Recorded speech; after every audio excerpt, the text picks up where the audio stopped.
السلام علیکم ورحمۃ اللہ وبرکاتہ۔ حضرت ابو ہریرہ رضی اللہ تعالیٰ عنہ بیان کرتے ہیں کہ نبی پاک صلی اللہ علیہ وآلہ وسلم نے فرمایا، من کان لصبی تعال حاقا ثم لم یؤتہ فہی کذبۃ۔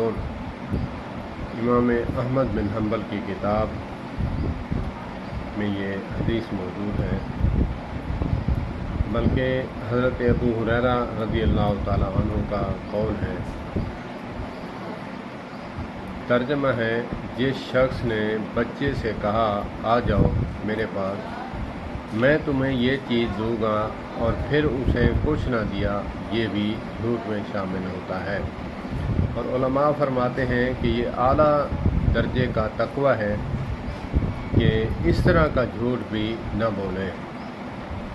جیسے ایک واقعہ آتا ہے کہ حضرت امام بخاری رحمۃ اللہ تعالی علیہ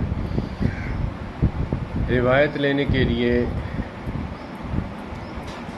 کسی کے پاس گئے تو وہ اپنے گھوڑے کو اپنی دامن جھولی پھیلا کر وہ بلا رہے تھے، اس میں تھا کچھ نہیں۔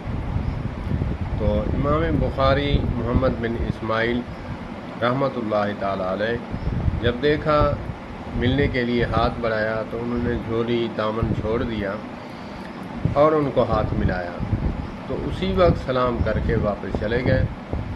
بہت طویل سفر کر کے آئے تھے، لیکن اعلیٰ درجے کا ان کا یہ کہنا تھا کہ ایسا جھوٹ جو اتنا بھی ہو کہ چارے کی لالچ میں گھوڑے کو بلائے، اگرچہ وہ جانور بھی ہے، تو یہ بھی مجھے پسند نہیں۔